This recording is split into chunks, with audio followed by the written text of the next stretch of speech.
지금 코로나19라는 바이러스가 온 땅을 덮어버렸습니다. 이건 단순히 우리나라만의 문제는 아니고요. 전 세계가 지금 이와 같은 문제 가운데 지금 두려움에 잡혀 있죠. 그 여파가 생각보다 너무나 심각합니다. 심지어 정치계에서는 교회를 향하여 또 모든 종교계를 향하여 오늘 주일 모임을 좀 자제해 줬으면 좋겠다 라고 하는 차원을 넘어서서 이제는 어떤 지자체에서는 이런 종교 모임을 가지게 되어졌을 때 좀 불이익이 있을 것이다 라고 아예 그렇게 공문이 내려온 지역도 있다라고 말을 들었습니다. 우리가 그런데 이런 때에 함께 모여서 예배를 드립니다. 무엇 때문에 우리가 모여서 예배를 드립니까? 물론 각자의 처소에서 각자의 집에서 인터넷으로 예배를 드려도 상관없습니다. 그런데 모여서 예배를 드려야 되는 이유는 분명한 것 같습니다.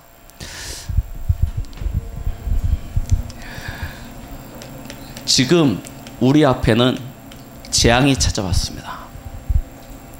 사람들은 지금 눈에 보이는 이 재앙으로 말미암아 두려움 가운데 잡혀 있죠. 실제로 지금 2,000명이 넘는 코로나 바이러스 환자들이 확진으로, 그리고 더 많은 사람들이 지금 예비로 진단을 받고 있는 상황이고, 전 지구에서는 지금 8만 명이 넘는 코로나 바이러스 확진자들이 지금 있다라고 얘기를 하고 있습니다. 자, 그래서 많은 사람들이 또 죽고 있고요. 이로 말미암아 이런 눈에 보이는 재앙들이 실제로 우리 앞에 다가오니까요. 지금 정부에서 발벗고 나서고 전 세계 정부들이 발벗고 나서서 이 문제를 해결하기 위해서 막 지금 노력하고 있습니다. 그런데 사람들이 모르는 문제가 있습니다. 눈에 보이는 재앙이 아닌 눈에 안 보이는 재앙이 있습니다. 그런데 문제는 눈에 보이는 재앙보다 더 심각한 것이 눈에 안 보이는 재앙인데, 이것이 눈에 안 보이기 때문에 사람들은 이 재앙에 대해서 알지 못하고 있다는 것입니다. 이것을 막을 길도 알지 못하고 막으려고 하지도 않고 있는 상태인 것입니다. 도대체 눈에 안 보이는 재앙이 무엇입니까? 사람들 개인의 영적인 상태입니다. 영적으로 완전히 무너져 버렸습니다. 흑암에 잡혀 있습니다. 그런데 눈에 안 보여요. 눈에 안 보이니까 방치하고 있거든요. 방치하니까 어떤 상태가 되었습니까? 마음과 생각이 완전히 황폐되어져서 질병 가운데 잡혔습니다.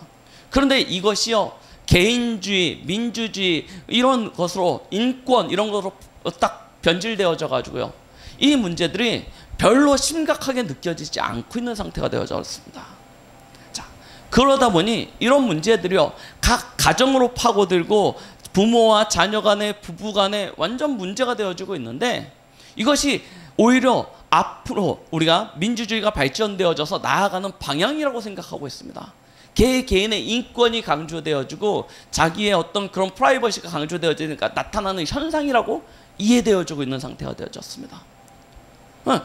사람들 개인이 인간관계는 완전 단절되어져 버렸고요. 오히려 개인주의가 판치다 보니까 분열과 다툼이 팽배되어진 그런 시대가 되어져 버렸고요. 사람들은 어디서 쉼을 얻지 못하니까 중독에 빠져서요, 완전 중독 시대가 되어져 버렸습니다. 이런 상태들을요, 사람들이 별로 심각하게 생각하지 않아요. 그냥 의뢰이 다 그렇게 사니까 그런 거라고 생각하고 있습니다. 자, 그런 가운데 나타나지는 것이 무엇입니까? 지금과 같은 눈에 보이는 재앙이 나타나지게 된 것입니다. 그런데 원인을 알지 못하는 상태에서 현상만을 치유하려고 하다 보니 어떤 결과가 펼쳐집니까? 사스가 메르스가 되고 메르스가 코로나가 되어지고요. 이제 또 2, 3년 뒤에 이 코로나 바이러스가 어떻게 변이 돼서 어떤 질병으로 나타날지 아무도 모르는 것입니다. 왜 그럽니까? 눈에 안 보이는 재앙이 이미 온 땅과 모든 사람들을 덮어버렸다니까요. 흑암과 깜깜함이 만민을 장악하여 버린 시대가 되어져 버렸습니다. 그래서 우리는 함께 이 자리에 모여서 예배드립니다. 왜요? 예배를 통해서 영적인 비밀을 깨달아 알고 우리 스스로 먼저 힘을 얻고 나를 살리는 것으로부터 시작하여 이 복음을 통해서 모든 나라와 모든 족속을 살리기 위해서 이와 같은 축복을 누리는 것입니다. 자, 우리가 진짜 영적인 비밀, 이 복음의 참된 비밀, 예배의 참된 축복을 회복하게 되어지면 그때부터 우리가 시작되어지는 삶이 있습니다. 그 삶을 성경의 오늘 본문에선 너희를 향하신 하나님의 뜻이라고 이야기하고 계십니다. 그 뜻이 무엇입니까? 항상 기뻐하라고 말씀하고 계십니다. 쉬지 말고 기도하라고 하십니다. 범사에 감사하라고 이야기하고 계십니다. 아니, 우리가 상식적으로 생각해 보십시오. 어떻게 우리가 항상 기뻐하겠습니까? 뭐 좋은 일이 있다고 범사에 감사하겠습니까? 근데 그게 하나님이 우리를 향하신 뜻이래요. 그러면 도대체 뭐가 맞는 것입니까? 하나님의 뜻이 있는데 나는 그렇지 않아요. 기뻐할 일도 없고 오히려 짜증나고 화나는 일들이 더 많고 감사할 일보다는 불신앙과 불평할 일이 더 많습니다. 아니, 왜 내 삶은 이런데 하나님의 뜻은 나와 다를까요? 우리가 어떻게 하면 그러면 이와 같은 삶을 살아갈 수 있을까요? 아까도 말씀드렸듯이 우리는 영적인 것부터 회복해야 됩니다. 그래서 이번 올해에 나를 살리는 언약과 집중, 이 단어가 얼마나 중요한지 모릅니다. 복음 안에서 우리는 여기에 대한 모든 답을 발견하는 그런 축복이 있기를 바랍니다. 너희를 향하신 하나님의 뜻, 그 첫 번째가 무엇입니까? 항상 기뻐하라고 말씀하고 계십니다. 우리가 무엇 때문에 기뻐할 수 있을까요? 우리가 어떠한 이유로 기뻐할 수 있을까요? 우리는 복음 안에서 그 답을 찾을 수 있습니다. 그 첫 번째가 무엇입니까? 우리의 과거를 돌이켜보면 압니다. 나의 원래 상태를 보면 금방 답이 나옵니다. 우리의 원래 상태는 어떤 상태였습니까? 우리의 원래 모습은 허물과 죄로 죽었다라고 말씀하십니다. 죄로 죽어버린 상태입니다. 그래서 본질상 진노의 자녀의 삶을 살아가던 모습, 세상 풍조를 따르고 공중 권세 잡은 자를 쫓아서 살아갔던 나의 모습, 나도 모르는데, 나도 원하지 않았는데 사단을 경배하며 사단에게 종노릇하던 인생, 그것이 우리의 모습이었습니다. 하나님 떠나서 저주와 재앙 가운데 사단의 종노릇하던 인생. 그래서 내 스스로 수고하고 노력하지 않으면 안 되는 상태, 그러니요 모든 것이 나 중심의 삶을 살아가던 모습, 나 중심으로 내가 책임져야 되는 인생이 되다 보니 모든 관심은 눈에 보이는 물질적이고 육신적인 것 중심으로 살아갈 수밖에 없고요. 인생의 방향은 그 육신적인 것들을 채워야 되니 성공이라는 인생의 목표를 향해서 쫓아가는데 아무리 달려가도 해결이 안 돼요. 내가 노력한 만큼 안 돼요. 만족과 행복이 안 찾아와요. 그러니요 다른 누군가의 힘을 빌리기 시작합니다. 그래서 선택한 것이 종교이고요. 종교의 힘으로도 안 되다 보니 우상을 찾아가고요. 무속과 점수를 찾아가기도 하는 것입니다. 그런데요, 그 결과는요, 아비로부터 아들에게 이르는 3, 4대 저주와 재앙. 이 저주와 재앙이 내 양쪽 어깨를 눌러서 인생은 수고하고 무거운 짐을 짊어지고서 살아갈 수밖에 없고요. 그런 수고하고 무거운 짐을 짊어지고 가던 나의 삶이 견디다 못해서 어느 순간 쓰러지게 되는데요. 우울증, 조울증, 공황장애, 불면증, 야뇨증, 온갖 스트레스로 인한 질병들이 먼저 찾아오게 되어지고요. 그것들이 발전되어져서 분열, 정신적인 문제로 오기도 하고요. 그렇지 않다 할지라도 내 삶 속에 많은 현실적인 문제들이 닥쳐오는데요. 이 수고하고 무거운 짐을 벗어버리지 못하니까요. 이 괴로운 날들을 해결하기 위해서 때로는 알코올을 의지해 보기도 하고요. 그런 니코틴을 의지해 보기도 하고요. 게임을 찾아보기도 하고요. 약물을 찾아보기도 하고요. 사람에게 의지를 해보려고 했는데 사람이 만족이 안 돼요. 남편도 아내도 자녀도 내게 참된 힘이 안 되어져요. 그러니요 인생은 점점 괴로워지는 것입니다. 그러다가 어느 순간 나도 알지 못한 새에 저주와 재앙이 육신에 찾아오게 되어지는데요. 어떤 질병에 걸리기도 하고요. 사고를 만나기도 하고요. 인생이요, 사는 날 동안이, 사는 시간들이, 사는 만큼의 시간들만큼 내 인생은요, 점점 괴로워지고 고통 가운데 빠지는 것입니다. 좋은 학교를 가봐도, 좋은 직장을 가봐도, 좋은 사람을 만나봐도 아무것도 답이 안 나요. 그러다가 어느 순간 인생의 종말의 시간표가 찾아오죠. 그때가 되면 누구도 거부할 수 없이 다 심판대 앞에 서게 되어집니다. 그리고 난 다음에는요, 어디 갑니까? 영원한 저주, 영원한 형벌, 지옥에 빠지게 되는 것이죠. 그런데요, 내가 걸어왔던 그 길을 똑같이 밟으면서 따라오는 사람이 있어요. 그게 누굽니까? 우리의 자녀와 후대들입니다. 이걸 보고 하나님 떠난 자의 모습이라고 그래요. 우리의 과거의 모습이 그런 모습이었습니다. 그런데요, 참 감사하게도 요한복음 1장 29절, 하나님의 어린 양으로 이 땅에 오신 예수님이 십자가에서 단 한 번의 피 흘리심으로 말미암아 우리 인생의 모든 문제를 단번에 끝내버리신 것입니다.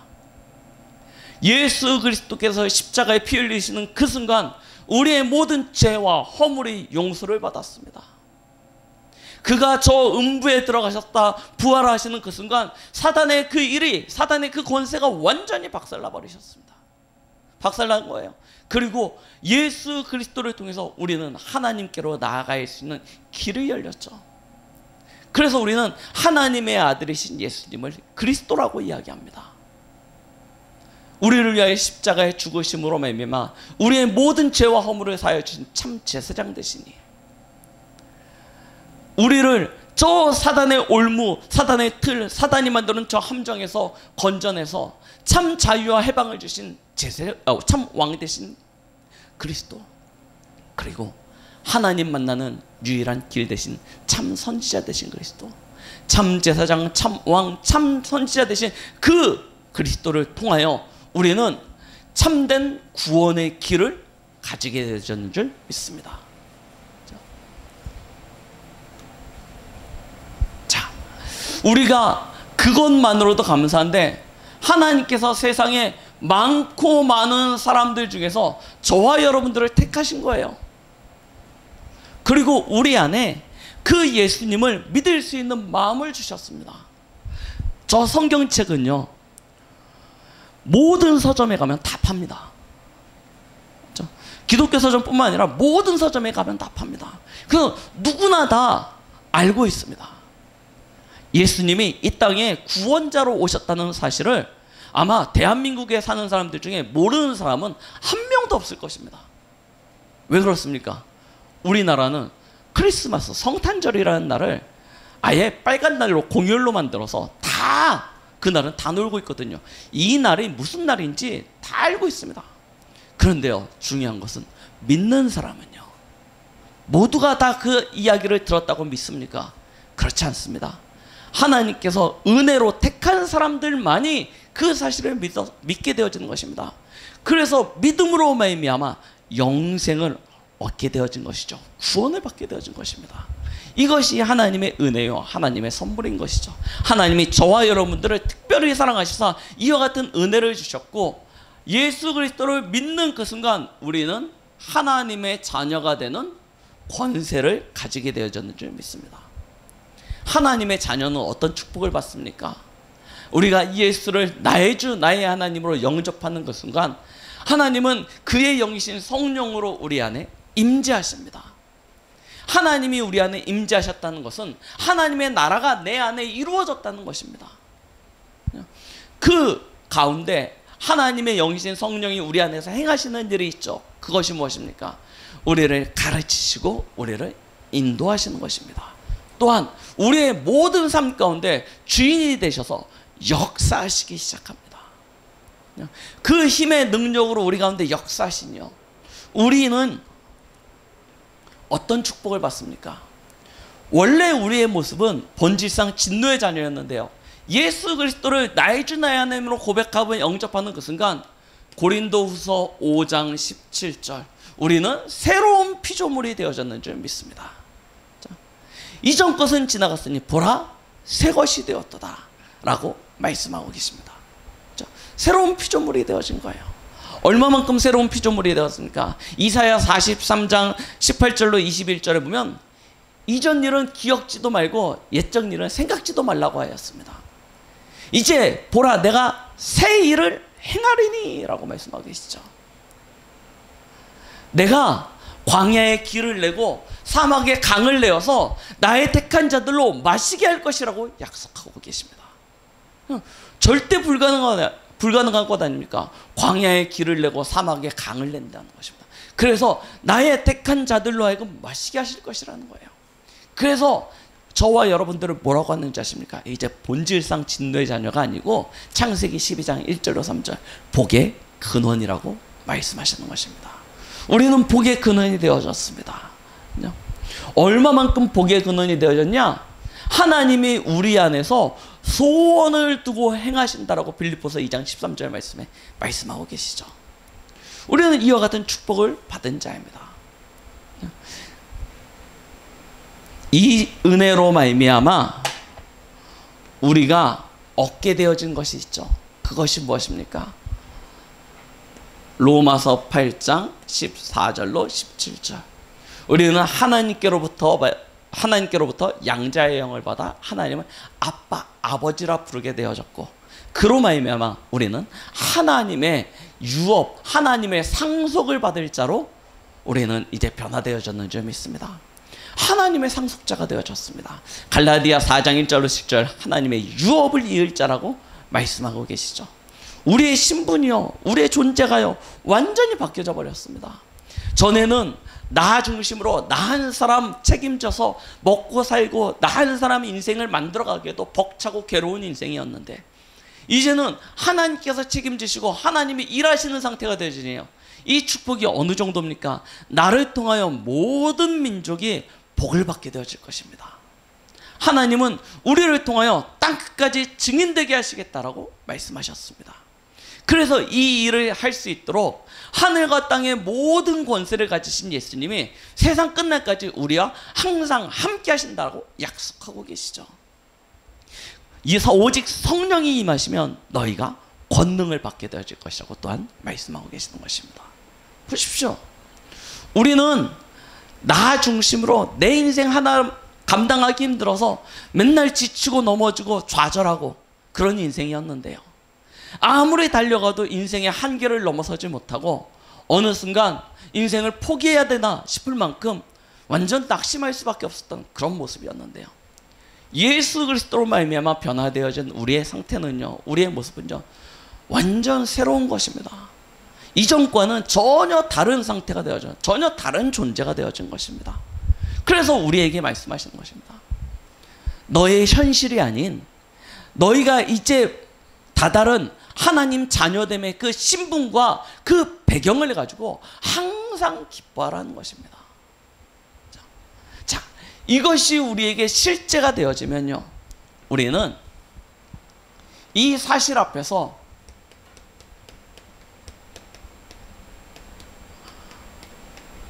쉬지 말고 기도하라는 이유가 발견되어집니다. 왜 그렇습니까? 우리가 왜 기도를 해야 됩니까? 우리 앞에는 현실적인 많은 문제, 갈등, 염려, 근심, 불신앙들이 그치지 않고 우리를 괴롭힙니다. 영적인 문제, 전에는 몰랐는데 복음을 깨닫고 보니 내 안에 오래된 영적인 문제의 이 뿌리가요 너무 깊어요. 뽑아지지가 않아요. 이만하면 됐겠다라고 생각했는데 어느 순간 다시 보니 그 상태 그대로예요. 열심히 뽑았다고 생각했는데 어느 순간 보니까 그거보다 더 안 된 것 같아요. 날마다 이 영적인 문제로 괴로워집니다. 더군다나 어떤 상태입니까? 우리의 마음과 생각이 그러다 보니요 진짜 힘을 얻지 못하고 늘 답답하고요. 두 가지 마음이 내 안에 있어서 하나는 하나님을 따르고자 하고 하나는 세상을 쫓고자 하는 마음이 내 속에서 맨날 싸우고 다투는 경우, 거기에 우리의 삶은요, 계속되는 문제입니다. 경제적인 문제, 건강적인 문제, 인간관계, 사람들 간의 갈등, 이런 많은 문제들이 찾아오는 것입니다. 아니, 다 끝났고 다 죽으셨다고 말씀하시는데 이상하죠? 하나님이 주시는 말씀의 언약과 내가 달라요. 아니, 나만 달면 되는데 이 말씀과 그 말씀을 붙잡고 현장에 나아가면 현장의 상태가 너무 달라요. 다 이루고 다 응답하겠다고 말씀하시는데 그 말씀과 내게 주어지는 그 응답의 시간차가 있어요. 그래서요, 우리는 뭐 해야 됩니까? 기도해야 됩니다. 이 하나님이 우리에게 주신 말씀과 나와 현장과 그 사이에 있는 그 시간의 갭을 메꾸는 것이 무엇인지 아십니까? 바로 기도입니다. 이 비밀이 기도라니까요. 실제로요, 우리는 말씀 붙잡고 현장 나갔을 때 이런 고민들을 많이 하지 않습니까? 말씀과 나의 상태, 말씀과 현장의 상태, 그리고 분명히 응답 주신다고 했는데 응답이 실제로 내게 눈앞에 나타나지 않은 그런 것으로 말미암아 오는 갈등들, 그 갭을 줄이는, 그 차이를 줄이는 시간이 뭐 하는 시간이냐? 기도하는 시간입니다. 그래서요, 우리는 뭐 합니까? 쉬지 말고 기도하라고 했지만 우리가 쉬지 말고 기도한다는 게 사실은 쉽지가 않습니다. 그래서 뭐 하냐? 기도의 체제를 만들기 위하여 시간과 장소를 정하고 기도하는 것입니다. 그걸 보고 정시기도라고 그래요. 나의 기도 체제를 만들어가는 시간입니다.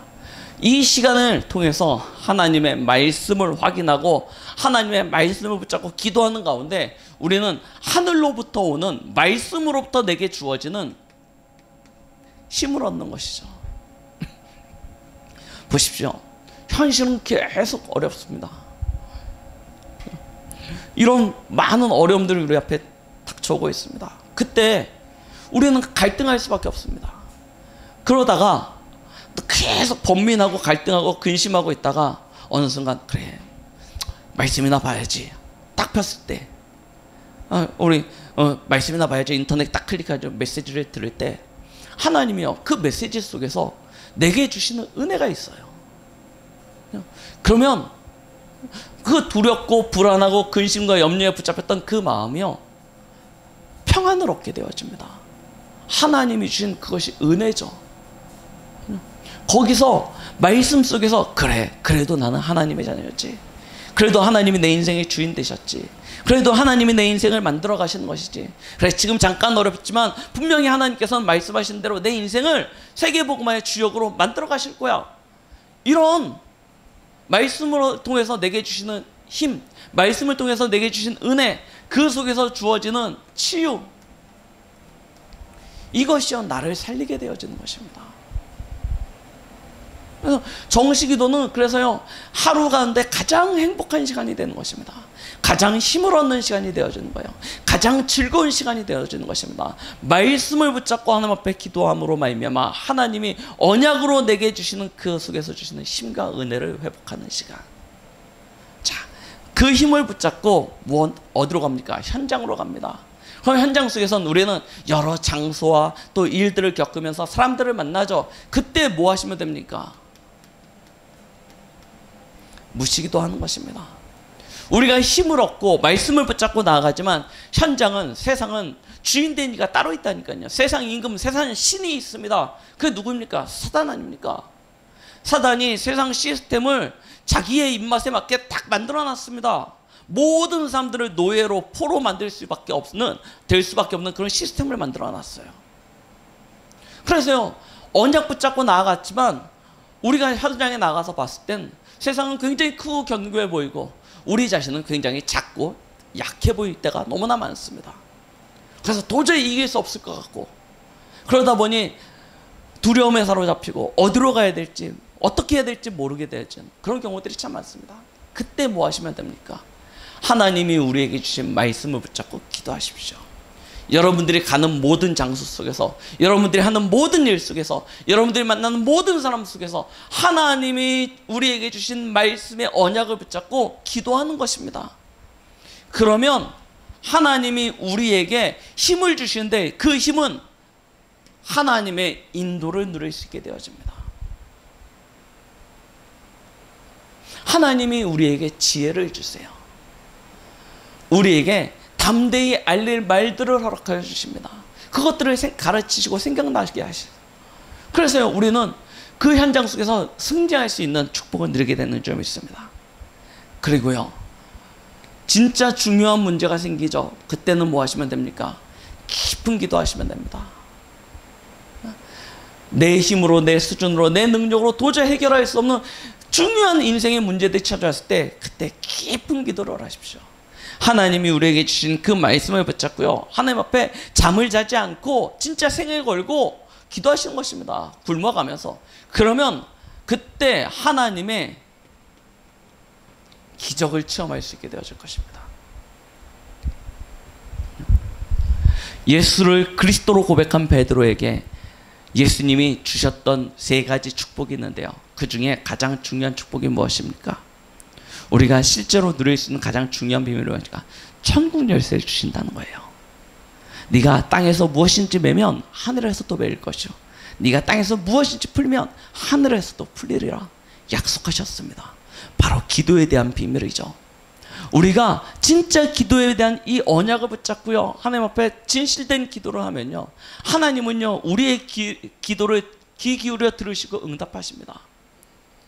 전에도 말씀드렸듯이요, 하나님이 성경을 이렇게 한 권으로 붙게 하셨는데요, 많은 성경의 어떤 그런 번역본들이 있었는데요, 그 중에 왜 아가서를 넣습니까? 아가서는 보면요, 이 솔로몬이 술람미 여인에 대한 자기의 사랑을 고백하는 이야기예요. 그래서 굉장히 아름다운 사랑의 고백들이 기록되어져 있는데요, 아니, 솔로몬의 그 사랑 고백을 왜 성경 66권 속에 포함을 시켰습니까? 그 솔로몬의 사랑 고백을 통해서 하나님이 우리를 향하신 그 사랑을 우리에게 보여주고 계시는 것이 아가서 아닙니까? 거기에 보면 뭐라고 기록하고 있습니까? 나는 네 얼굴을 보기를 원한다. 내가 너를 간절히 사모한다. 나는 네 음성 듣기를 즐거워한다. 이런 고백들이 쭉 기록되어져 있어요. 하나님은 우리의 얼굴을 보시기를 원하십니다. 우리의 음성을 듣기를 원하십니다. 우리가 우리의 모습 그대로 하나님 앞에 나아가서요, 우리의 얼굴을 비추고 우리의 음성을 들려주시면 하나님은 그 모습을 너무나 기뻐하시고 우리를 위하여 일하십니다. 하나님의 능력으로 역사하시는 것입니다. 그래서 히브리서 4장 16절, 때를 따라 돕는 은혜를 얻게 해요, 보좌 앞에 담대히 나가야 된다고 말씀하고 계시는 거 아닙니까? 진짜 기도하면 하나님께서 역사하시는데요, 어떤 역사를 허락하십니까? 하나님이 하나님의 자녀만을 위하여 예비해 놓으신 응답이 있습니다. 그것을 뭐라고 하냐면 오직이라고 얘기합니다. 오직의 응답이 우리에게 주어지는 거예요. 그 응답 가운데 하나님이 누구도 대신할 수 없고 나를 통해서 하실 응답이 있습니다. 그걸 뭐라고 그래요? 유일의 응답이라고 이야기하는 것입니다. 이 응답을 주세요. 누구도 대체할 수 없는, 나를 통해서만 하나님께서 하시고자 하시는 응답이 있다니까요. 자, 그 응답을 가지고 하나님께서 무엇을 하십니까? 현장을 재창조의 역사로 응답하시는 것입니다. 이런 응답들을 우리에게 주시는 거예요. 그래서 우리는요, 쉬지 않고 기도하는 것입니다. 나의 현실과 문제 앞에서 오직 예수 그리스도의 언약을 붙잡고 계속해서 기도 속으로 들어갑니다. 왜요? 우리는 실제로 힘이 필요하고 응답이 필요하니까요. 계속 기도합니다. 그러면 어떤 모습이 나옵니까? 범사에 감사할 수밖에 없는 우리의 상태가 되어지죠.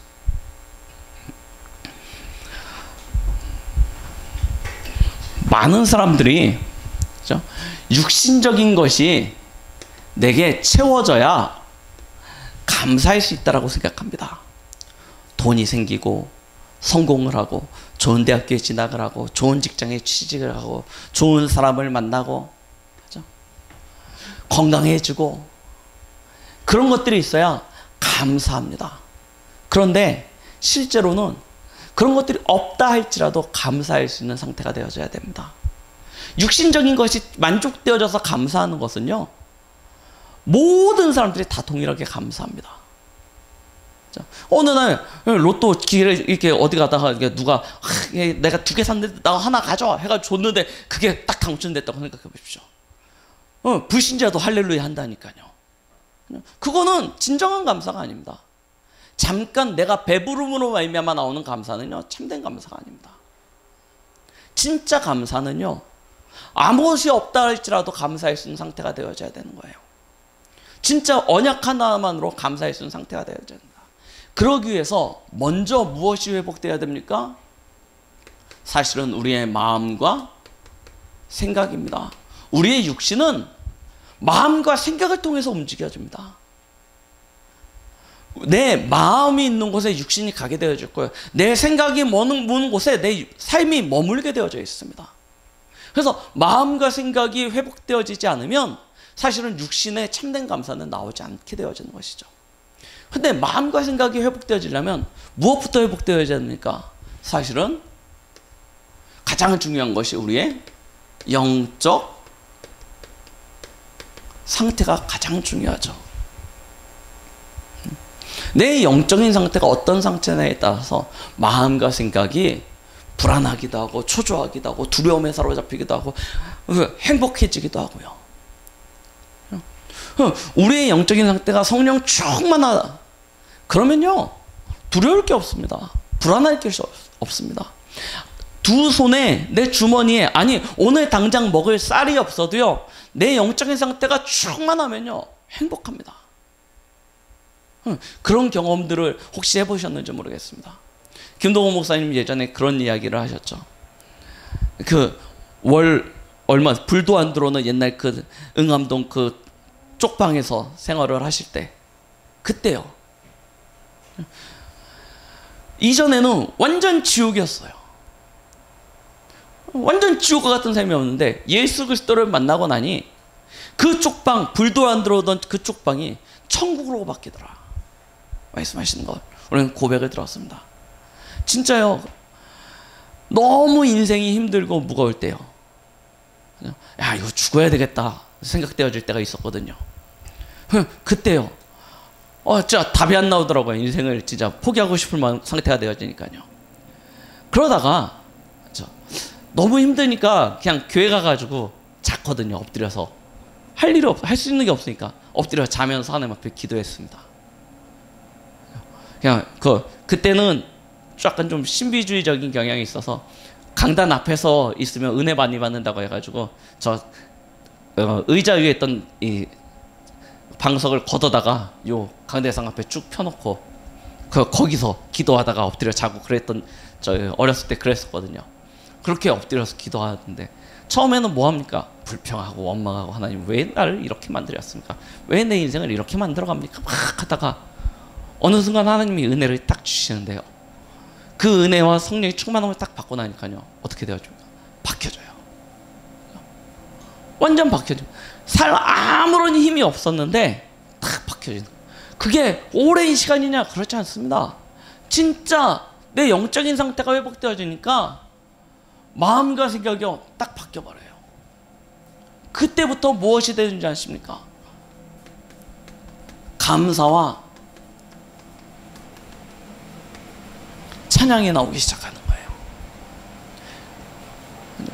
금방 얼마 전만 해도 하나님 날 죽여주십시오, 왜 이렇습니까, 왜 날 이렇게 만들었습니까 막 했는데, 이렇게 뭐 오랜 시간도 아닙니다. 너무 힘들어가지고 하나님 앞에서 그냥 교회 가가지고 엎드려서 기도하는데 하나님이 그때 내 마음속에 탁 힘을 주시는데요, 금방 한 3시간 정도 쭉 밤에요, 아무도 없는데 혼자서 교회에서 쭉 하고 있는데요, 하나님이요 금방 힘을 주시는데요, 완전히요, 사람이 이렇게 달라져도 되나, 울다가 웃으면 뭐 어디 털 난다고 뭐 그런 얘기 하지 않습니까? 진짜 사람이 이렇게 달라져도 되나 할 만큼요 금방 바뀌어져 버려요. 그러니요 어떻게 되어집니까? 당연히 변화되어지는 거 아닙니까? 범사에 감사하라. 어떻게 되는지 아십니까? 내가 무언가를 가지고 소유함으로 말미암아 되어지는 것이 아닙니다. 실제로 참된 감사는 어디서 나옵니까? 나의 영적인 상태가 회복되어질 때부터입니다. 그러면 영적인 상태가 회복되어지면 마음과 생각이 거기서 진짜 내 삶이 변화되어지는 것입니다. 감사와 찬양이 회복되어지면 이런 축복이 나타나지는 좀 있습니다. 이 상태는요 어떻습니까? 우리가 불신앙을 고백하게 되어지면 두세 사람이 모여서 서로 불신앙을 서로 나누며 서로에게 진짜 병을 주고받는 거예요. 동반 질병 속으로 빠지게 되어집니다. 그런데요 감사와 찬양이 회복되어지면요 그것들을 서로 포럼하게 되어지면 다 같이 살게 되어지죠. 회복되어지게 되는 것입니다. 혹시 여러분들 가운데 삶의 무게로 지치고 힘드신 분들이 계십니까? 도저히 해결되어지지 않는 인생의 무게로 말미암아 낙심하고 계신 분들이 계십니까? 아니면 어떤 질병이나 그런 육신적인 고통으로 말미암아 아파하시는 분들이 계십니까? 하나님 앞에서요 영적 상태로 회복하는 시간을 가져보십시오. 아니 그것도 힘들면요 억지로라도 하루에 감사할 수 있는 그런 제목들을 5가지 정도씩 이렇게 노트에다 적어보십시오. 찾아가지고요 억지로라도. 감사가 회복되어지면 모든 것이 회복되어집니다. 그래서 하나님은 범사에 감사라고 얘기하고 계시는 것입니다. 우리가 이와 같은 감사로 회복되어지면 이 감사는요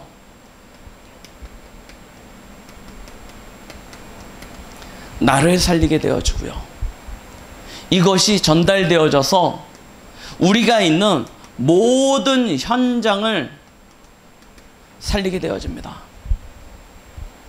여러분들 직장 다니시거나 학교 다니시는 거 아시지 않습니까? 사람들 만나보십시오. 늘 뭐합니까? 남의 얘기하면서 계속 불신앙만 이야기합니다. 그런데요 여러분들이 그 현장 속에서요 이 꽉 다물고요 사람들하고 얘기할 때 진짜 감사의 고백들을 해보십시오. 그러면요 여러분들은 여러분들의 작은 신앙을 고백하는 것이지만 현장에 흑암이 꺾이게 되어집니다. 그 현장에 하나님의 나라가 임재되어지기 시작합니다. 그래서 김동호 목사님들은 남의 얘기하지 말라고 하는 이야기가 거기에 있습니다. 진짜요 여러분들이 집에서요 아니면 여러분들이 다니시는 그런 직장이나 학교 현장에서요 감사로 회복해 보십시오. 놀라운 하나님의 은혜와 역사들이 회복되어지기 시작합니다. 이것이 민족과 이방을 살리는 그런 응답으로 연결되어지는 것입니다. 그래서요 이번 주 한 주간 여러분들 다른 것 말고요 코로나 바이러스 두려워하지 마십시오. 우리 지난주 김동호 목사님이 2부 때 말씀하셨듯이 하나님의 자녀는 하나님이 지키십니다. 거기에 대한 확신을 가지시고 그냥 마스크 하고 다니시고 손 세정제 잘 바르시면 괜찮아요.